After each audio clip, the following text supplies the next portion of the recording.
This took place in 2015 while I was working as a security guard during a night shift. The mall I worked at was very large and was pretty busy. Around 9:30 at night is when we would usually usher all of the stragglers out, and at around 11 PM all of the business owners would leave. My job was basically to patrol the mall and make sure there was no one sticking around after the doors were closed during the night. We didn't have guns or batons, only a can of mace that was rarely used. There were multiple occasions where we would find thieves hiding around trying to break into shops after dark, but they were normally far outnumbered by the 4 or 5 of us on shift at the time. And they would usually be intimidated by me, or some of the other imposing members of security. This one night though, things started getting really weird for me. It was around 2 AM and I was standing in the middle of the empty food court eating a sandwich. This was the only part of the mall that had any light at nighttime due to the skylight, so it was comfortable to eat there. While I was eating, I heard a dull scraping noise from the hallway leading off from the food courts to the washrooms. It sounded like a piece of metal dragging across the floor. I was immediately put on edge and I flicked on my flashlight without a moment of hesitation. I can remember creeping down the hallway, flashlight in hand, illuminating a good 6 or 7 meters in front of me. As I got closer and closer to the end of the hallway, the noise became louder and louder. I could tell the sound was coming from the woman's bathroom. I gripped the handle and opened the door a little bit. The noise was now very clear. I yelled, "Who's in there?" The noise quickly stopped. I paused for a moment, listening hard through the tiny crack of the door, and I swear I could hear breathing. Low, male breathing. I shut the door, still gripping the handle tightly, and flicked on my radio. "This is 1-3. I need help in food court bathrooms. I think someone's here." No response. This was really strange and it put me further on edge. Policy was to always answer the radio, and now I was truly becoming quite alarmed. "This is 1-3. Does anyone copy?" Still no response. Again, I opened the door a tiny crack. "Listen, mate," I said, sounding as intimidating as possible. "If you don't come up with your hands up, you're going to end up eating your teeth tonight. Do you want that?" I stood there waiting for a response. Quite honestly, I was terrified at this point. There was no response, no noise at all. I yelled into the bathroom. "Okay, mate, I'm coming in. If you do anything stupid, it's not going to be my fault. You'll never walk again." I tried my hardest to sound scary, but my voice was quivering at this point. The whole situation made no sense at all. Why would someone be in the woman's bathroom? What was the metal noise? What the fuck is even happening? I slowly opened the door and scanned the room with my flashlight. All the cubicles were open. But other than that, the room was totally empty. I was losing my mind. I was definitely losing it. I walked into the center of the bathroom, closing the door behind me. Scared to the core, I said, "This is some horror movie stuff, eh? Come out." That's when I heard a long, whining squeak of the door behind me. I spinned around and shined my flashlight on a huge, tall man, at least a head taller than me. He looked Caucasian and at least in his 40s with matte gray hair all over his forehead. He had the door open midway. He just looked at me, smiling this guilty fucking smile like a kid would make when he gets caught stealing biscuits or some shit like that. I'm not going to lie, I was so scared I froze. He lifted his finger up to his mouth before swinging the door open all the way and sprinting out with what looked like some type of small metal box in his hand.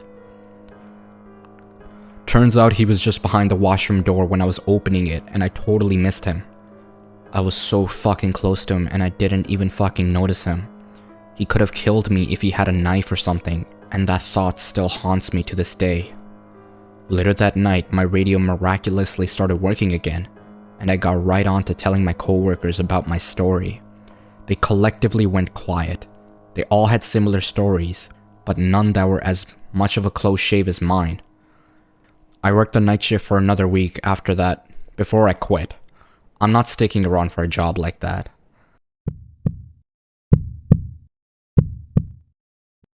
A little over a year ago, I had a job working overnight at a gas station close to my house.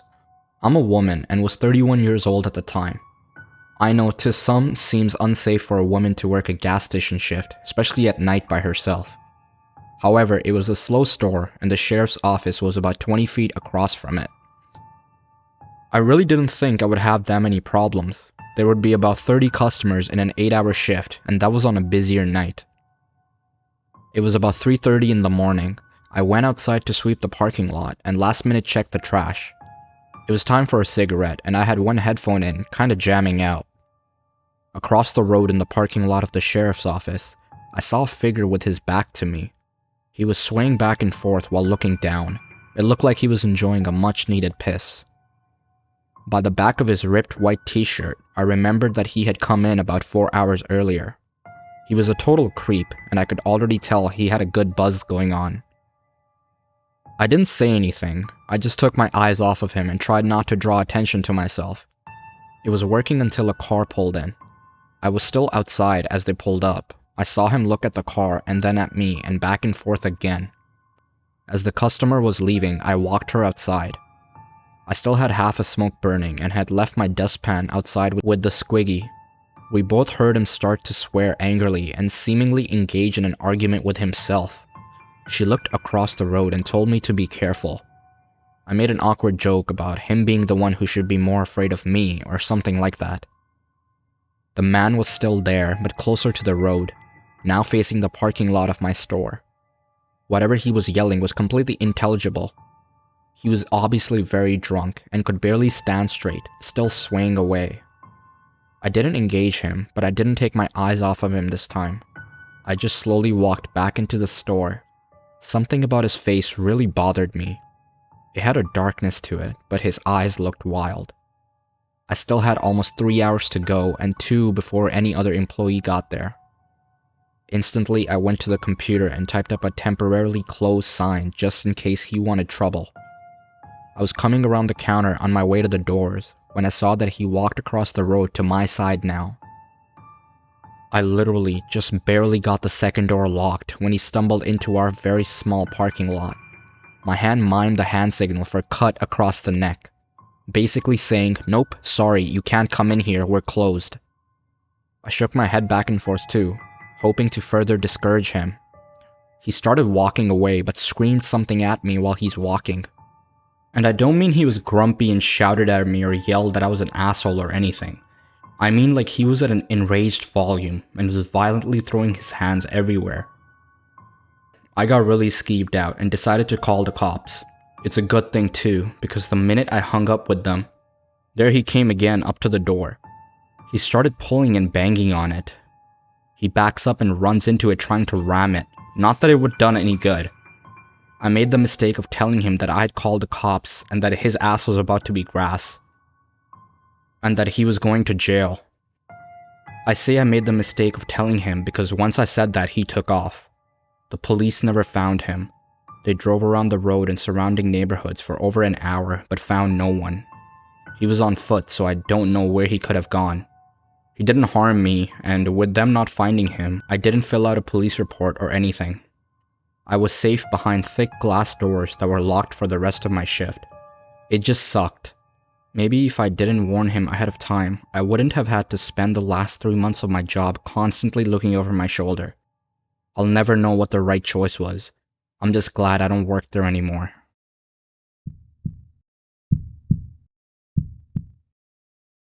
I'm a 27-year-old male. I live in the UK with my fiance and currently work as a teaching assistant for teenagers with special educational needs in a school not far from Bradgate Park in Leicestershire. I have worked in a number of schools and children's homes now, and these buildings, especially the children's homes, are usually old renovated houses or halls. This particular story happened in 2013 when I had just started working as a support worker at a care home for teenagers and young adults with autism, brain damage, and challenging behavior. The house that I worked in was pretty big. There were 2 living rooms, a large kitchen, a game room, a study, and 5 bedrooms. There was also a huge garden with a summer house activity room that led onto acres of field and woodland. I had been working there for about 3 weeks and primarily worked the waking night shift. This shift ran from 10 p.m. until 8 a.m., and it was my duty to make sure all of the residents were settled for the night, and to get the cleaning done before the day staff came in to take over. I would usually get all of my jobs done around 1 a.m. and spend the rest of the night listening out for anyone that woke up. I would watch TV, read my university course books, or sometimes just play games on my phone. Once I was finished, the residents usually slept all night. On one particular night, a young man named James was particularly restless. He was not very big, but he had a lot of strength behind him when he got into one of his bad moods, and the slightest thing could set him off. He once threw a member of staff through a patio door because she had forgotten to put cold water in his tea before he drank it. He could not form full sentences and would communicate with fairly simple words put together in a way that he understood. For example, he would say something like, "James, make breakfast," when he was ready to make breakfast, or "James, go outside," if he wanted to go outside and play. He was generally well behaved and could be quite funny when he wanted to be, but was also known for his temper. At around 11 p.m., James got up and came downstairs to make a drink. I stood in the doorway and watched to make sure he didn't break anything or hurt himself, and he went back upstairs without any real bother. I sat on the top step and kept an eye on his door for 15 minutes or so to make sure he didn't wake any of the other residents. Once he had settled, I went back to my cleaning. The room beneath James's bedroom was a communal living room with board games, a TV, sofas, books, and stuff like that. I was in there dusting and mopping the floor when I heard something heavy drop onto the floor in the room above. I knew James was prone to temper tantrums if he got frustrated, so I went upstairs and knocked on his door. As I reached for the key to open it myself, he opened the door and looked at me. He seemed perfectly calm and his eyes looked almost half shut, like he had been asleep. I asked him if he was okay, and he said yes and put his thumb up. This was something he did when he was in a good mood and not stressed out, so I left him to it and told him to be careful, thinking that he had knocked something over. An hour or so passed by now, and I was in the kitchen cleaning the sink. I heard another bang above me. Again, like something had been dropped. This time I realized that the room above the kitchen was currently empty. The house was set up to house 5 residents, but there were only 4 currently, and the room above me was the spare empty room. I immediately went to check it out, but the room was empty. I stood there for a while, and as far as I could tell, everyone was asleep. Due to the nature of their conditions and behaviors, each resident had an alarm fitted to their door that is activated at night, so if anyone leaves their room, a small receiver box that the night staff carry around makes a noise and a light blinks for a few seconds to indicate which door has been opened. The alarm had not gone off, so I knew that the noise was not from any of the residents. I got back to my cleaning and didn't hear anything else for the rest of the night. The following night, I got to work just before 10, and as I entered the hallway, I could tell that something was wrong. James was at the bottom of the stairs, covering his ears and humming loudly, and 3 members of staff were with him. After a few minutes, he was escorted to the sitting room, and the house manager gave me a rundown of what had been going on. For the last 4 hours, James had been quite agitated and kept repeating the phrase, "Sarah, little girl," when asked what was wrong. This was something we had never experienced with him before, and the general conclusion was that he had seen something on TV or in a movie that stuck in his head and made him repeat this phrase. Once James had settled in bed, the night staff left, and the other member of staff that was sleeping in went up to the staff bedroom. I got on with my tasks and as usual finished around 1 a.m. Soon after this, I went upstairs to do a quick check on all of the residents, but as I got onto the first floor landing, I noticed the light had been turned off. There were 2 small corridors leading to the bedrooms on the left and right-hand sides of the staircase. James's room was on the left, and the light switch was just outside his room. I turned the corner to flick the switch, and there, in the darkness in complete silence, was James. He stood in the corner completely naked with his eyes as wide as he could possibly hold them. I'm a big guy, 6'3" tall, and weigh about 220 pounds, but at the moment, I was really creeped out. I spoke calmly to James and asked what was going on, and for a while he said nothing at all. Then as I turned the light back on, he let out an ear-piercing scream and started slapping himself across the face. The sleeping staff woke up at this point and helped me to calm the situation and get James back into bed before reassuring the other residents that everything was fine. After that night, I had 4 days off. My shift pattern was 7 days on, 2 days off, followed by 8 days on and 4 days off.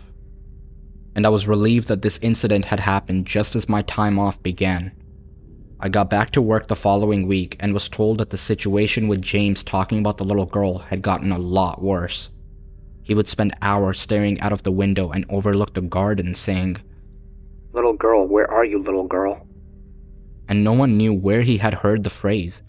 That night, around 3 a.m., the alarm went off to say that the door to room 5, the spare room, had been opened. Now this instantly seemed a bit weird as the door to the spare room is always kept locked because it was used for storage at the time. I went up to investigate and found James standing in the room in the dark. He didn't seem to notice me entering and just stood there whispering, "Where are you?" over and over again. I gently touched his shoulder and said something like, "Come on, mate, let's get you back into bed." "Come on, mate, let's get you back to bed. It's late." James turned around and started heading back to his room, and for a second I was relieved. But then, as I locked the door to the spare room, he screamed out and started pummeling the door with both fists. As he did this, the alarm went off to indicate that the front door had been opened. The only people with a key to the front door were myself as the night wake staff and the house manager. The door has 4 locks on it, 2 that require a key and 2 that require electronic ID cards. It was now 3:25 a.m. and the manager never came in before 8 a.m., so I presumed there must have been some kind of a mistake and continued to defuse the situation with James. He finally calmed down and went back into his room, so I went downstairs to check the front door. To my surprise, it was wide open. I shut it immediately and started checking every room in the house in case someone had got in. I then checked on each of the residents to make sure they were all still in the house. Everything was fine. The next night, everything was calm until 2 a.m. when one of the other residents, Connor, got up and said that someone was tapping on his window. I guessed that he must have been dreaming as his window was on the 3rd floor of the house and was at least 25 feet from the ground. I went back to his room with him to reassure him and checked his window. Sure enough, it was shut and the security lock that prevents it from opening wide enough for someone to fit through it was still sealed. As he got back in bed, I heard footsteps on the stairs outside of his room. He froze for a second and looked at me with an expression of pure panic on his face. I opened the door to see who it was, but no one was there. He was clearly scared by this and said, "Is he back?" My blood ran cold and I asked, "Is who back? What do you mean?" Connor looked over my shoulder and then sank down into his bed, pulling the duvet up to his mouth. I turned around to see what he was looking at, but there was still no one there. "Tell him to go away," Connor said in a hushed, scared voice. I tried to reassure him that there was no one there and left his bedside lamp on before leaving the room. I went downstairs and sat outside on the patio with a cup of coffee. It was the middle of January and around -2 degrees outside, but I felt like I had to get out of the house for a while. After about 40 minutes, I went back inside and washed my cup in the sink, dried it, and put it back in the cupboard. Beneath the cupboard was a locked, secure drawer where all of the sharp knives are kept until needed. The drawer was open slightly. This was obviously a major issue as none of the residents were allowed to access the knife drawer without supervision. I counted the knives and realized that there was one missing, so I woke the sleeping staff, told her the situation, and we began a search. Nearly 2 hours later, we still hadn't found this missing knife, so we decided to just keep our guard up and make sure none of the residents were hiding it. 2 hours later, at 5:30 a.m., the alarm sounded. It was the door to the spare room again. I went up to check it out and found that the door was locked. How could the alarm have been activated by the door opening if the door was still locked? I went inside and turned the light on. To this day, I still have no explanation for what I found, and I often think about this incident. The bed had been pushed from its usual place and was against the wall, and the wardrobe doors were open. There were screws and nails all over the floor, but nothing was broken. But the most disturbing part? In the middle of the room, there was a children's doll, a gold bracelet, and the missing knife from the kitchen. The doll was an old-style baby doll. My guess was that it was made in the 50s from the style of clothes and the overall look of the doll. The bracelet was simple but old-looking. I left everything as it was and reported it to the manager as soon as she arrived. No one ever claimed that the bracelet belonged to them, and it was taken to a charity shop soon after, along with the doll. After the doll and bracelet were removed from the house, James seemed to calm down and never mentioned a little girl or stood around in the dark again. I still don't have an explanation for everything that happened, and sometimes think that it was just a combination of strange behavior from a young autistic guy and the fact that the house was old. But on the other hand, a lot of stuff that I can't explain logically. My only regret now is that the doll and bracelet are gone and can't be examined or identified. Maybe it was paranormal, who knows? But now I work day shifts and do not plan on working night shifts again anytime soon.